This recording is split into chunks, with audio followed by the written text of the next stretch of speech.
Let me start by asking you a question. Which Zelda characters do you think are kind of forgotten? Or which characters are totally underrated? Who do you think is ready for a comeback? That's the topic of the video we're gonna talk about today.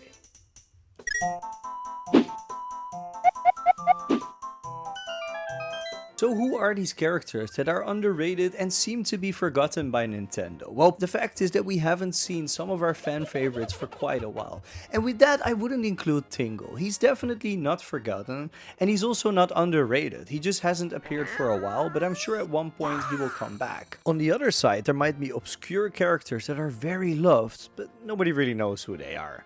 What we are going to include on this list are characters that people would like to see back, and I would guess that it would at least have some chance of appearing in the series again. So having said that, let's just get going with number 10. Skyward Sword. Undeniably the most divisive game in the series, but there is of course one element, or I have to say character, that everybody seems to like. Groose. His character arc is one of the strongest in the series, and yes, Spirit Tracks Zelda is a good one, but not everybody knows about that. His story from being the bully and then turning out to be the second hero is beloved by the whole fandom. If you don't like it, let me know in the comments, but I have yet to meet a person who doesn't sympathize with it. So he's clearly beloved, he's not forgotten. You might wonder why he's on this list. Well, he's underrated. The big question being here, why was he not in Hyrule Warriors? It seems somebody else got that slot.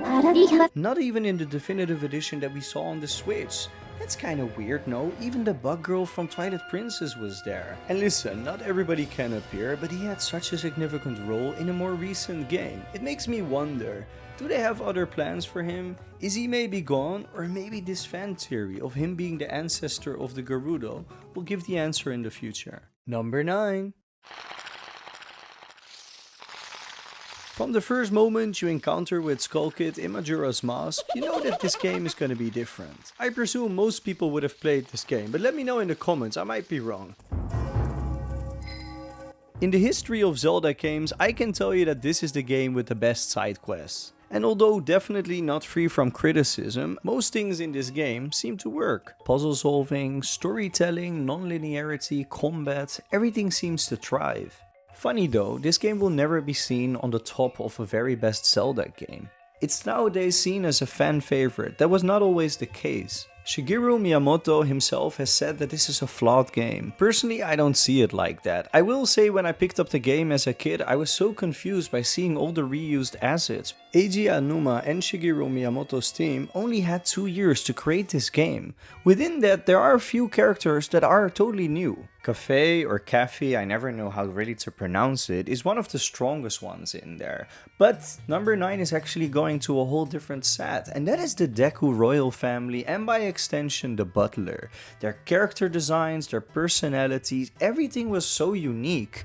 And of course nowadays we have the Koroks, but I kind of feel that the Koroks have come at the compromise of both the Kokiri and the Deku, who I personally would take over the Koroks every day, just because they look more unique and I feel their personalities are much more developed. Number 8. Din, Nehru and Furore are staples of the Zelda series that were introduced to us by the Link to the Past. Now, I'm not gonna say that they are forgotten or underrated, however their Oracle counterparts are. And those are the ones that we find here on number 8. Din, the Oracle of Ages, Nehru, the Oracle of Seasons, and Furore, the Oracle of Secrets. Outside of those two main games and a small cameo appearance in the Minish Cap, we haven't really seen them. Untapped potential, and aside of that, their sprites look awesome. And it would be so cool to see that in a new iteration or have them have a new role. Because if we really look at it, the screen time that they got on the Game Boy was not that much. And nowadays they can have much deeper characters, or they could even appear in the movie. I do have a slight feeling the movie is not gonna be canon, but there is a good chance overall that we would see them coming back. But for now they seem to be largely forgotten, and I would definitely say underrated. Number 7. Outside of Princess Zelda and the earlier mentioned Deku Princess, there is another princess who people always talk about online, and I think she is well deserving of a return. Yes, this is Princess Hilda. Hey. This kind of goes under banner of, you showed us a whole parallel kingdom and now you're not talking about it anymore. Ravio did got his appearance in Hyrule Warriors, and that's great, but what about Princess Hilda? Now there is a silver lining here, and that is of course Zelda, who has her own feature role in Echoes of Wisdom, which is around the corner. And the great thing about that is that we're gonna revisit the map of the Super Nintendo's take on top-down Hyrule yet again. But that map is very likely after A Link to the Past and A Link Between Worlds to also feature an Underworld, a Dark World, or maybe even Lorule. Princess Hilda might appear in a cameo, which the fans would love because they're invested in the character. The same way the old fans enjoyed when they saw Blind the Thief making a graceful return in A Link Between Worlds. I'm even gonna say this, I would love to see a spin-off series with Ravio finding his own courage, wouldn't that be cool? Number 6. In this video we're gonna look one more time, I promised last time, at the Oracle games. And that is because of the animal companions. We have to mention them. Ricky, Moosh and Dimitri are just so cool, and they remind us of the NES era, where you had Adventure Island and you could ride a dinosaur. Yes, this predates Mario riding. Yahoo! You may have seen my previous video in which I also spoke about the Zelda fighting game. No, not Super Smash, but a game that is dedicated to Zelda characters only. I could name 50 characters that could feature in a game like that, and in this case I think Ricky would make a great choice to come back. The remake of Link's Awakening and of course the new Echoes of Wisdom show that Nintendo is back to making top-down Zelda games themselves. Aside from that, they kind of already hired the people from Capcom that they wanted to, at least that's what I think. So it doesn't seem likely that we're gonna get another Capcom game, although personally I love that charming style, which is a little bit different from the normal thing that we're used to. But the whole concept of having animal companions which are not Lothwing or Epona, that's something that people like. You're safe. Think about the dogs in Breath of the Wild.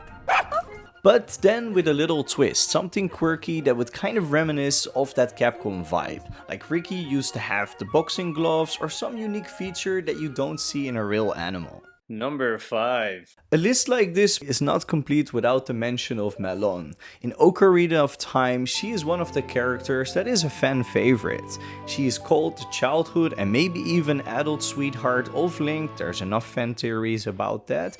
And I would say maybe even some of the players that are watching this video, I've heard people calling her a childhood crush. But the reason that she's only here on number 6 is that it seems that there's a good reason for her not to appear yet. After Ocarina of Time, Malon and her father Talon had appearances in the Oracle games, in Four Swords Adventures, Lost to be seen in the Minish Cap. And then there's Hyrule Warriors. Where was Malon or Talon? Where were they in these games?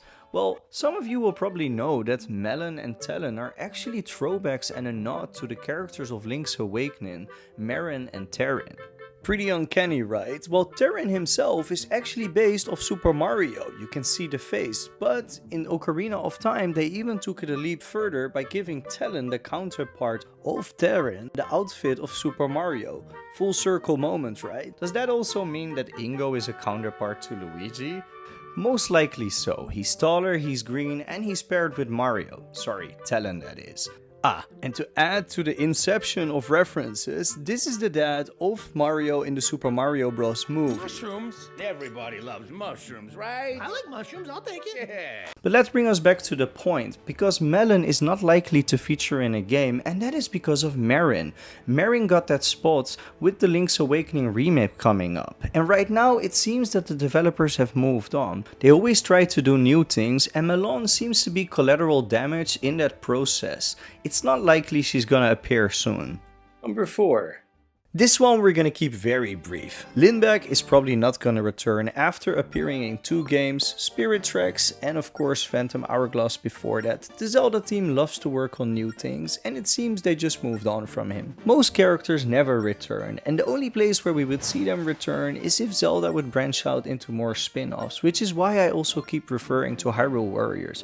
I think this was the best place for him to appear, but the fact that they didn't put him in the game, not even in that definitive edition that I mentioned before, it kind of tells me that they moved on from him. Number 3.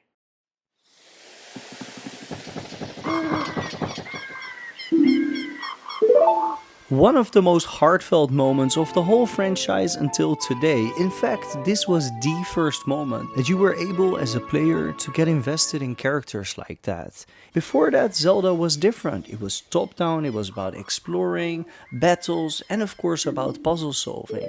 But the way that stories were told in Ocarina of Time really turned the whole gaming franchise around.